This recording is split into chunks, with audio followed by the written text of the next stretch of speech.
Well, all eyes are on Team USA to see if they can win a third consecutive World Cup. But they've also attracted attention for becoming the first women's soccer team to achieve pay equity. It was a 6-year fight to achieve that, though, and it all started in 2016.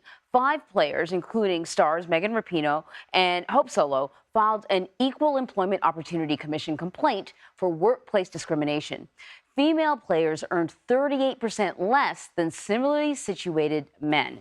Then in 2019, after being stalled with the EEOC complaint, the women tried a different tactic. The entire team sued the U.S. Soccer Federation for gender discrimination.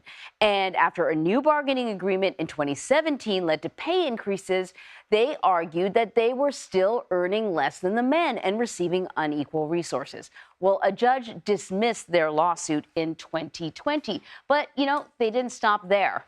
That was not the end of the road for them. The women's team appealed that decision, and eventually they reached a $24 million settlement with U.S. Soccer. And as part of it, the organization agreed that the next collective bargaining agreement would include equal pay and resources.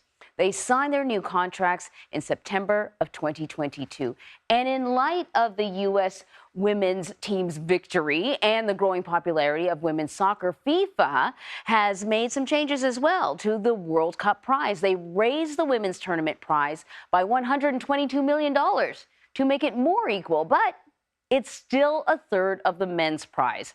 FIFA has committed to achieving pay parity by 2026, by the World Cup in 2026. Former Team USA players, meanwhile, are weighing in on the women's chances of taking home a third World Cup championship in a row. National Soccer Hall of Famer and 1999 World Cup champion goalkeeper Brianna Scurry shared her advice for the team last night on Primetime with John Dickerson. Here's what she said. The veteran players want to let the rookies know that they belong here, that they deserve to be here, that they are part of this team and that they're vital and important. But just to tell them not to get caught up in the hoopla or the social media or all these things that occur outside of the circle of the team, just to focus on the few things that they need to do. For example, Trinity Rodman, this is her first time. She's 20 years old, and so they don't want to get her too hyped up with everything else going on outside of the team, but just making sure she's focusing on what she needs to do when she is called upon to do it. So it's keeping it as simple as you can is a key.